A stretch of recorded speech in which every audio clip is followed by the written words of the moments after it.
परम पूज्य बाले आचार्य गुरुवर 108 श्री सौभाग्य सागर जी मुनिराज की 2.5 में विराजमान 3 कमलों कोटि समस्त मुनि महाराजों की अहिंसा में विश्व धर्म की।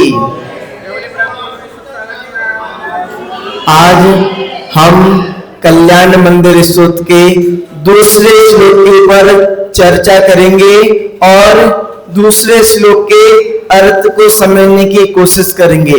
एक एक शब्द को लेंगे और उसकी गहराई को समझेंगे। पहले श्लोक का उच्चारण कर लेते हैं, उसके बाद में उसके रहस्य को समझने की कोशिश करेंगे। सभी लोग दूसरे नंबर का श्लोक निकाल लेंगे, उच्चारण करेंगे।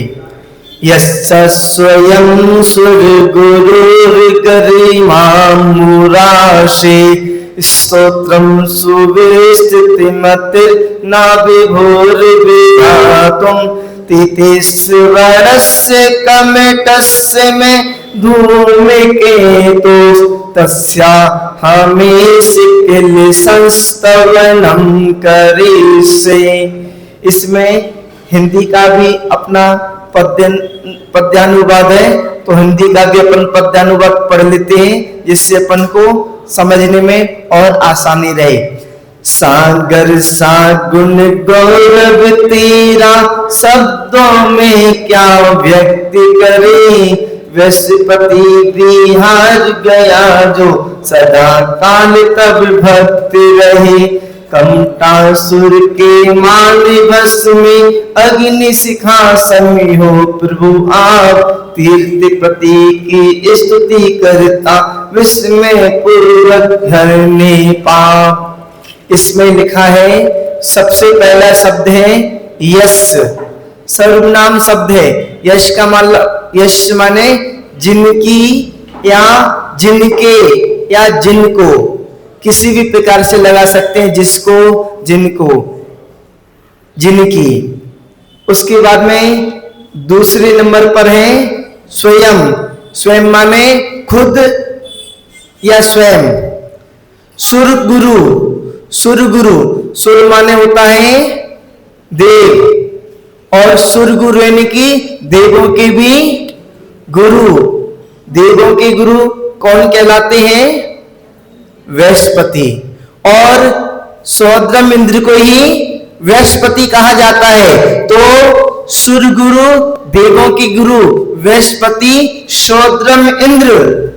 और तीसरे नंबर पर है गरिमा। गरिमा का मतलब होता है गौरव, महानता, महिमा। और उसके बाद में अंबु रासे। अंबु का मतलब होता है जल, अंबु का मतलब पानी, अंबु का मतलब नीर। अब राशि यानी कि अंबु पानी का ढेर, पानी की राशि। ऐसा कौन सा स्थान है जहां पर बहु राशि हुआ करती है पानी की? समुद्र। तो ये समुद्र, इसका अर्थ बनेगा समुद्र। दो शब्दों को मिलाकर एक तीसरे नए शब्द की उत्पत्ति हो जाया करती है, जहां पर अंबु राशि यानी कि जल का भंडार, जल के भंडार यानी कि समुद्र। और तीसरे नंबर, अब नीचे आ जाएंगे तो स्तोत्रम। स्तोत्रम यानी कि स्तुति, गुणगान। सुविस्तृत, सु यानी कि बहुत अच्छी तरीके से, अत्यंत। विस्तृत यानी कि विशाल, विस्तृत, विशाल। मति, मति यानी कि बुद्धि वाला, ज्ञान वाला। ना यानी कि नहीं। उसके बाद में विभु। विभु का मतलब होता है समर्थवान, समर्थ। विधातुम, विधा रचने के लिए, कहने के लिए। तुम यानी कि तुम इसमें लगा हुआ है, तो रचने के लिए, कहने के लिए। उसके बाद में उसके नीचे तीसरे चरण में आएंगे तीर्थेश्वरस्य। तीर्थेश्वर यानी कि तीर्थ के स्वामी, तीर्थ के स्वामी। तीर्थ के स्वामी कौन होते हैं? तीर्थंकर भगवान। उसके बाद में कमठ, कमठ को तो आप जानते हैं। कमठ कौन है? जिसने पारसनाथ भगवान के ऊपर उपसर्ग किया था, उसका नाम कमठ है। और इसमें यानी कि अहंकार, गर्व, अभिमान, तो कमठ के अभिमान अहंकार को धूमकेतु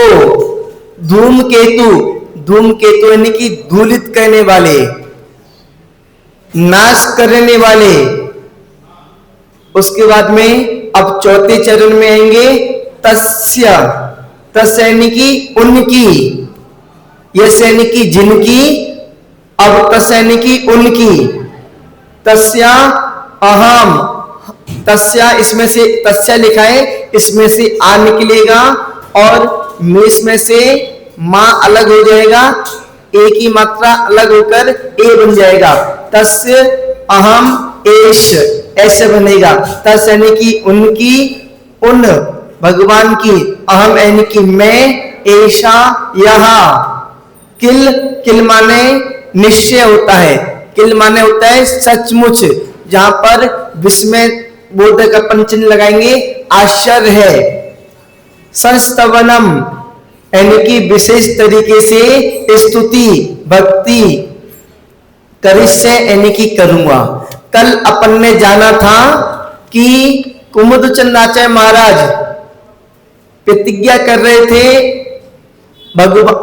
कल कुमुदचंद महाराज भगवान के गुणों का वर्णन कर रहे थे कि भगवान आप उदार हैं, आप कल्याण के स्थान हैं, पापों को नष्ट करने वाले हैं और पापों से रहित हैं, आदि आदि निर्भयता प्रदान करने वाले हैं। ऐसे और भव समुद्र में गिरते हुए जीवों के लिए नौका के समान है। उनके दोनों चरणों को नमस्कार करके अब आगे बता रहे हैं करके। तस् यानी कि जिन भगवान की, जिन भगवान की, जिनकी। अब नीचे अपन उसके बाद में आगे वाला सीधे शब्द को लेंगे सेंटेंस बनाने के लिए, पूरे भावार्थ को समझने के लिए। गरिमा अम्बु राशि, जिन भगवान की गरिमा यानी कि महिमा, गौरव, महानता, गरिमा है। कैसी है? अम्बु राशि, जल के भंडार के समान, समुद्र की तरह। समुद्र की गहराई को कोई नाप नहीं सकता, समुद्र का और छोर दिखाई नहीं देता। वैसे तो भगवान की महिमा तो उससे भी ज्यादा है, पर संसार में भगवान की तुलना किससे की जाए? कोई भी वस्तु ऐसे नहीं है जिससे भगवान की तुलना की जाए, पर अपन को कैसे समझ आए, इसलिए आचार्यों ने समुद्र का उदाहरण दिया। जिनकी महिमा, जिनकी गरिमा, जिन भगवान क्या गौरव, समुद्र की तरह, समुद्र की तरह महिमा है, गौरव है, महानता है। उसके बाद में अपन सुविस्तृत, सुविस्तृत नीचे वाले चरण में आएंगे। सुविस्तृत मतिर, उनकी अत्यंत विस्तृत विशाल, मति यानी कि बुद्धि वाला, ज्ञान वाला। सबसे ज्यादा यदि किसी के अंदर बुद्धि होती है, ज्ञान होता है, तो वह कौन होता है? स्वयं सुरगुरु, खुद सुरगुरु यानी कि बृहस्पति, स्वयं सौद्रम इंद्र, जिनकी या जिन भगवान की जल के भंडार अर्थात समुद्र की तरह महिमा, गौरव, महानता, गरिमा है, उनकी अत्यंत विस्तृत विशाल बुद्धि वाला, ज्ञान वाला। ज्ञान वाला किस लिए? स्तोत्रम, स्तुति गुणगान, स्तुति गुणगान, विधातुम करने के लिए, विभु समर्थ सक्षम ना नहीं है। जहां पर भगवान की महिमा बताई है कि भगवान आपकी स्तुति तो सौद्रम इंद्र कितना ज्ञानी है, वो भी आपकी स्तुति करने में समर्थ नहीं है। आपकी महिमा समुद्र के समान है, आपका गौरव, आपकी मानता समुद्र के समान है, और आपकी स्तुति करने के लिए सौद्रमिंद भी समर्थ नहीं है। जहां पर कुमुद चंदाचार्य महाराज ने अपनी विनम्रता प्रकट की है और सौद्रमिंद की किसी प्रकार की निंदा नहीं की। यहाँ पर तो सत्यता बताई है, भगवान की स्तुति कोई भी नहीं कर सकता। क्यों नहीं कर सकता? क्योंकि भगवान के अंदर कितने गुण होते हैं? 1000 गुण नहीं होते, भगवान के अंदर अनंत गुण होते हैं। और अनंत गुणों को बताने के लिए कौन समर्थ हो सकता है? अनंत गुणों को कौन जान सकता है? पहले तो अपन संख्या को देख लेते हैं। संख्या 3 प्रकार की होती है, संख्यात, असंख्यात और अनंत। और ज्ञान 5 प्रकार के होते हैं, मति ज्ञान, शुद्ध ज्ञान, अवधि ज्ञान, मनापरय ज्ञान और केवल ज्ञान। जो मति ज्ञान और शुद्ध ज्ञान, अपन जितने भी संसार में अपन को दिखाई दे रहे हैं ना, सब लोग मति ज्ञान और शुद्ध ज्ञान के धारी हैं। मति ज्ञान और शुद्ध ज्ञान के धारी केवल संख्यात गुणों को, संख्यात वस्तु को जान सकते हैं, इससे ज्यादा नहीं जान सकते। और जो सौद्रमिंद होता है, देव निकाय के देव होते हैं ना, उनके पास अवधि ज्ञान होता है। और अवधि ज्ञान वाले भी होते हैं ना, तो वो भी अनंत को नहीं जान सकते, अनंत वस्तु को नहीं जान सकते। अवधि ज्ञान वाले भी और मनापरय ज्ञान वाले भी। मनापरय ज्ञान 2 प्रकार का होता है, एक ऋजु मनापरय ज्ञान और दूसरा विपुल मनापरय ज्ञान। जिसको विपुल मनापरय ज्ञान की प्राप्ति हो जाती है, उसको नियम से केवल ज्ञान की भी प्राप्ति हो जाती है। और ऋजु मनापरय ज्ञान की प्राप्ति हो जाती है तो ऋजु मनापरय ज्ञान भी छूट सकता है, छूट जाता है। तो अवधि ज्ञानी होते हैं, तो अवधि ज्ञानी केवल और केवल असंख्यात वस्तु को जान सकते हैं, असंख्यात गुणों को जान सकते हैं। यदि अनंत गुणों को कोई जान सकता है तो वह मनापरय ज्ञानी जान सकता है। मनापरय ज्ञानी या अब केवली ज्ञानी, केवल ज्ञानी जान सकता है। पर बड़ी आश्चर्य की बात तो ये, केवल ज्ञानी जान तो सकता है, मनापरय ज्ञानी जान तो सकता है, पर मुंह से अनंत को, अनंत गुणों को नहीं कह सकता। और भगवान के पास कितने गुण होते हैं? अनंत गुण होते हैं। तो अनंत गुणों को कौन कहने में समर्थ है और कौन जानने में समर्थ है? कोई भी नहीं।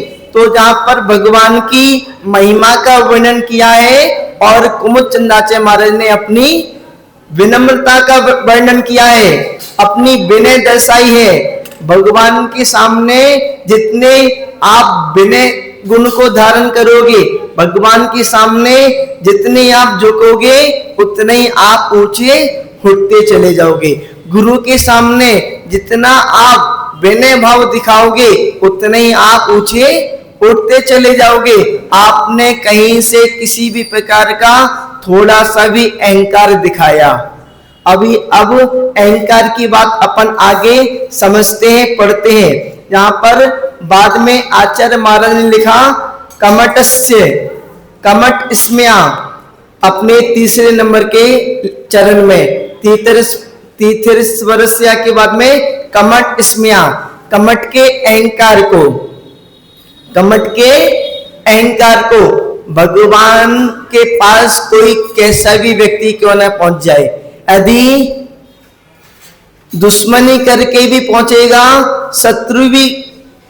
शत्रुता भी रखेगा, शर्त इतनी से कि भगवान के पास आ जाए। भगवान के पास यदि कोई मिथ्या दृष्टि जीव भी आ जाता है तो उसको सम्यक ज्ञान की प्राप्ति हो जाए करती है, सम्यक दर्शन की प्राप्ति हो जाए करती है। तो कमट से, कमट के अभिमान को, कमट के अहंकार को, कमट के गर्भ को धूमकेतु यानी कि नाश करने वाले, तस्य उनकी, कमट के अहंकार को नाश करने, तस्य उनकी, तीर्थेश्वरस्य, तीर्थ के स्वामी तीर्थंकर भगवान की, कमट के अभिमान को नाश करने वाले उन तीर्थंकर भगवान की अहम यानी कि मैं यानी कि कुमुदचंद आचार्य महाराज अपने आप को बोल रहे हैं मैं। संस्तवनम विशेष तरीके से स्तुति भक्ति करिष्ये करूंगा। ऐसा किल ये आश्चर्य की बात है, जिनकी स्तुति दुनिया में कोई नहीं कर पाया उनकी स्तुति मैं करूंगा। जिनके अनंत गुण हैं उनके गुणों को मैं गाऊंगा। ये आश्चर्य की बात है। जहां पर कुमुदचंद आचार्य महाराज बतला रहे हैं कि कमठ उपसर्ग करता गया, कसाय करता गया, अहंकार को करता गया और अपना संसार बढ़ाता गया। अहंकार आदि करने से केवल और केवल उसको दुखों की प्राप्ति हुई।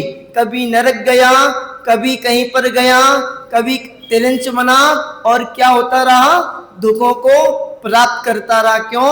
अहंकार की वजह से, कसाय की वजह से। और भगवान क्या करते रहे?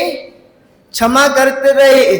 10 भवों तक भगवान क्षमा करते रहे। तो क्षमा के प्रभाव से भगवान हमेशा स्वर्ग जाते रहे और हमेशा शांति में और खुश में रहे, शांति में और अच्छे से सुख शांति में रहे। और कमठ अहंकार कसाई करता रहा तो दुख में और अशांति में रहा और कमठ संसार में घूम रहा है। और भगवान ने मोक्ष प्राप्त कर लिया। तो हम यदि कमठ की तरह अहंकार करेंगे, कमठ की तरह कसाई करेंगे तो अपन भी संसार में घूमते रहेंगे। और अपन को संसार का नाश करना है तो अपने अहंकार को, अपनी कसायों को सबसे पहले शांत करना है। तो इस प्रकार से कुमुदचंद आचार्य महाराज ने अब जहां पर प्रतिज्ञा की है कि मैं नमस्कार करके भगवान की स्तुति करूंगा। ये आश्चर्य की बात है, जिनकी स्तुति दुनिया में कोई भी नहीं कर पाया, महाज्ञानी सौद्रम इंद्र भी नहीं कर पाया, उनकी स्तुति मैं करूंगा। अब पूरा एक तरीके से पूरे भावार्थ को समझते हैं।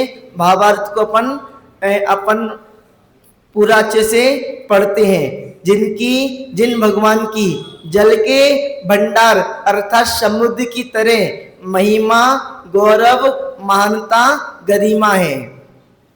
भगवान की महिमा कैसी है, गौरव कैसा है? समुद्र की तरह, समुद्र की तरह। पर समुद्र की तरह नहीं, समुद्र से भी बढ़कर है। पर संसार में ऐसी कोई वस्तु नहीं है कि जिसकी भगवान से तुलना की जा सके। पर अपन को मंद बुद्धि वालों को समझने के लिए आचार्य महाराज ने तुलना करके बता दिया।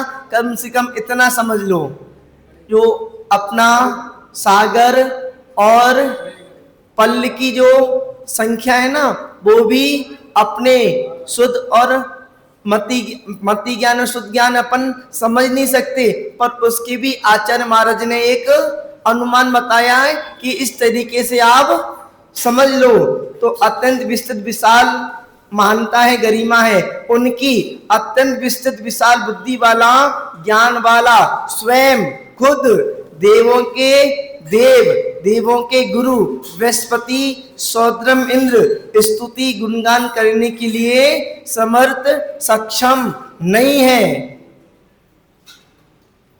अब भगवान की महिमा बता दी। अब भगवान का एक गुण बता रहे हैं। कमठ के अभिमान को, अहंकार को, गर्व को नाश करने वाले भगवान के पास कमठ आया तो कमठ का भी अहंकार समाप्त हो गया। जब भगवान को केवल ज्ञान की प्राप्ति हुई थी ना, तो कमठ भी भगवान के चरणों में झुक गया था और सम्यक्त की प्राप्ति कर ली थी। और उसने भगवान के चरणों में झुक गया, सम्यक्त की प्राप्ति कर ली, तो कमठ भी भविष्य में अब मोक्ष को प्राप्त हो जाएगा। और नहीं झुकता तो संसार में भटकता रहता। तो कमठ के अभिमान को, अहंकार को, गर्व को भगवान के चरणों में झुक गया तो उसका अहंकार आदि सब नाश हो गया, नष्ट हो गया। कमठ के अहंकार को नाश करने वाले उन तीर्थ के स्वामी यानी कि तीर्थंकर भगवान की, उन पारसनाथ तीर्थंकर भगवान की अहम यानी कि मैं विशेष तरीके से स्तुति भक्ति आराधना करूंगा। इस तरीके से कुमुद चंदाचार्य महाराज ने प्रतिज्ञा ली है और बतला रहे हैं। ऐसा ये आश्चर्य की बात है, निश्चय है कि मैं करूंगा। आश्चर्य की बात इसलिए क्योंकि भगवान की भक्ति कोई नहीं कर पाया। पर ध्यान रखना, भगवान के गुण तो अनंत है। हम भगवान की भक्ति अपन बेशक ज्यादा विद्वान ना हो पर अभी सरलता के साथ में भगवान की स्तुति करते हैं, पूजा करते हैं, मन के साथ में करते हैं और विनय के साथ में करते हैं तो बहुत फल को देने वाली होती है। जरूरी नहीं है कि हमको बहुत अच्छे से बोलना आता हो, जरूरी नहीं है कि हमारा सुर ताल बहुत अच्छा हो। यदि अपना सुर ताल अच्छा नहीं है, हमको अच्छे से बोलना नहीं आता, तब भी यदि हम विनयवान हैं और विनम्र हैं, सरल हैं, तो अपनी जो भक्ति होती है बहुत ज्यादा पुण्य को देने वाली होती है, बहुत ज्यादा अपना समृद्धि को देने वाली होती है, बहुत अधिक फल को देने वाली होती है। तो भगवान की भक्ति तो कोई कर नहीं सकता, पर अपन यदि भगवान के सामने उनके सरलता के साथ में, विनय के साथ में गुणों का बखान करते हैं तो बहुत अधिक फल को प्राप्त कर लेते हैं। तो अपना इस तरीके से आज दूसरे नंबर का श्लोक हो गया। अपन इसी तरीके से एक एक श्लोक के अर्थ को समझेंगे, उसकी गहराई को समझेंगे और उसके भावार्थ को समझेंगे। इसी के साथ में जय बोले चिंतामणि पार्श्वनाथ भगवान की